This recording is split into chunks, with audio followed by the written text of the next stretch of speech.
Red book రాజ్యాంగం ఎట్లా నడుస్తూ ఉండేదానికి నిదర్శనం ఈ యొక్క ఇడమరక గ్రామం జరిగేటువంటి పరిణామాలన్నీ కూడా మనం చూస్తున్నాం. ఇవి దాదాపు వీళ్ళ శ్రీకాంత్ వాళ్ళ తండ్రి అంటే దాదాపు 40 సంవత్సరాల నుంచి అక్కడ దాబా నడుస్తాం. ప్రతి ఒక్కరు చూస్తున్నారు. హైవే నుంచి దాదాపు 50 అడుగుల పైన దూరం. అటు కేసుకి రాలి కానీ ఇటు దీనికి కానీ ఎలాంటి ఇబ్బంది రాదు. మరి జీవనాధారం కోసం అని చెప్పేసి ఒక పెట్టుకొని ఒక 2 కుటుంబాలు బతుకుతూ ఉంటే ఎవరికి ఇబ్బంది వచ్చింది? ఎన్హెచ్ఓలో కంప్లైంట్ చేయలే, కేసుకి రాళ్ళకు ఇబ్బంది లేదన్నారు. ఇబ్బంది అంతా వచ్చింది ఎవరికంటే సుధాకర్ యాదవ్ వచ్చింది. ఎందుకంటే ఇది వైఎస్ఆర్సీపీ అభిమానం.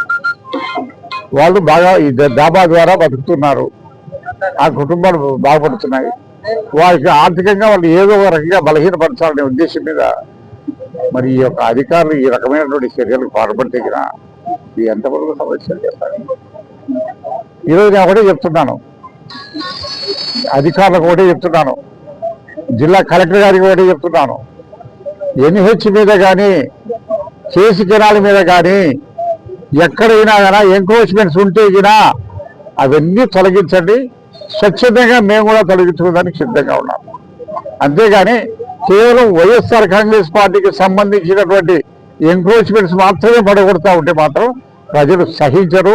ఇది పద్ధతి కాదు అని చెప్పేసి నేను చెప్తున్నాను.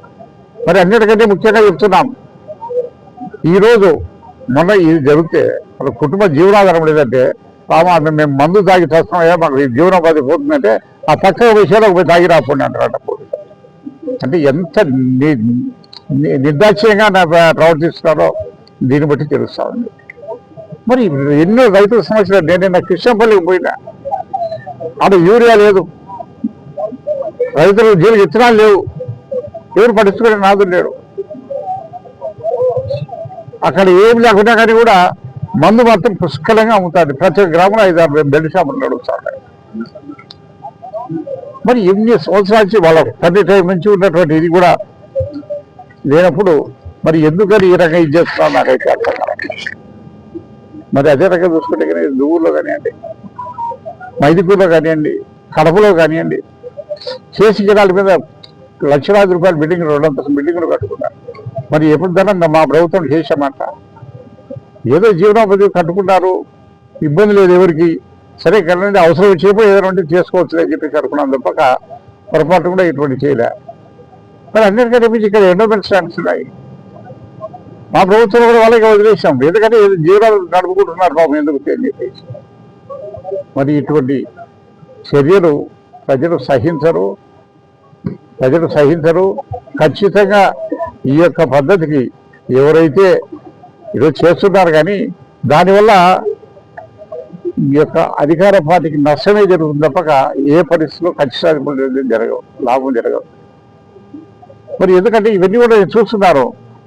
మరి ఏ ఒక్క హామీ కూడా నెరవేర్చకుండా ప్రజలు ఏదైనా అడుగుతేగినా మరి ఇటువంటి కక్ష సాధింపు చర్యలకు పాల్పడుతున్నారంటే గినా వాళ్ళ యొక్క ప్రజలు గమనిస్తున్నారు. ఎక్కడికైనా ఇప్పటికే తెలిసిపోయింది ప్రభుత్వ వ్యతిరేకత ఏ రకంగా ఉందంటే మీకు ఒక్కటే ఎగ్జాంపుల్. మరి జగన్మోహన్ రెడ్డి గారు ఎక్కడైనా పరామర్శించేదానికి కానీ రైతులు ఆదుకునేదానికని పోతే మరి అంత వేల మంది వస్తున్నారంటే దాని అర్థమేమి? నీ మీద వ్యతిరేకతే ఆ యొక్క జన సమీకరణ. నువ్వు బ్యారికేడ్ పెట్టావు, పోలీసు బందోబస్తు పెట్టావు, 100,000 మందిని పోలీసులు పెట్టావు, అయినా కానీ జనం వస్తున్నారంటే దాని అర్థం ఏమి? ఇప్పటికైనా తెలుసుకోవాలి. ఇది ఇప్పటికైనా ప్రభుత్వం మీద వ్యతిరేకత వచ్చింది ఏదో ఒక రకంగా. అన్నిటికి మించి నేను ఎవడే చెప్తున్నా, రేపు 1వ తారీఖు వస్తున్నాడు ముఖ్యమంత్రి గారు. 1వ తారీఖు వస్తున్నాడు. ఎందుకు వస్తున్నాడు? పెన్షన్లు పెంచేదానికి వస్తున్నాడు. పెన్షన్లు డిస్ట్రిబ్యూట్ చేస్తాడు. ప్రతి నెల ఏదో ఊరికి వెళ్ళి పెన్షన్ చేస్తాడు. మరి మా ప్రభుత్వం పెన్షన్లు ఎమ్మెల్యేగా నేను కూడా పోయి పెంచడం ఎవరు ఇస్తారో వాలంటీర్స్ ఇస్తున్నారు.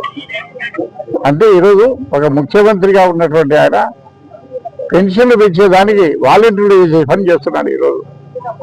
అటువంటి దిగజారుడు ప్రభుత్వం ఈరోజు ఇక్కడ తయారవుతారు. ఏదైనా అభివృద్ధి కార్యక్రమాలు రండి, శంకుస్థాపన చేయండి, మంచి ఇండస్ట్రీస్ పెట్టండి, లేకపోతే మంచి ఏదైనా బిల్డింగ్స్ కట్టించండి. మరి ఈరోజు పుట్టేందులో బ్రహ్మాండమైన బిల్డింగ్స్ ఉన్నాయి అక్కడ మెడికల్ కాలేజ్. దాన్ని మాత్రం దాని జోలికి రావడం. మరి అక్కడ పెట్టచ్చు కదా medical college, government medical college బ్రహ్మాండ కొన్ని కోట్ల రూపాయలు ఖర్చు పెట్టి అక్కడ బిల్డింగ్ కట్టారు, దాని జోలికి పోదు.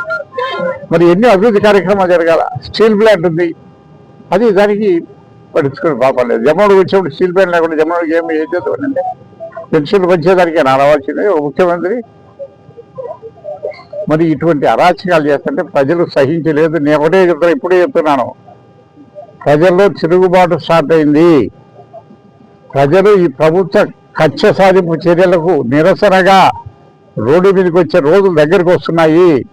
ఇప్పటికైనా ప్రభుత్వం కానీ అధికారులు కానీ కొంత న్యాయమైన పరిపాలనగా దిశగా అడుగులు వేయాలా.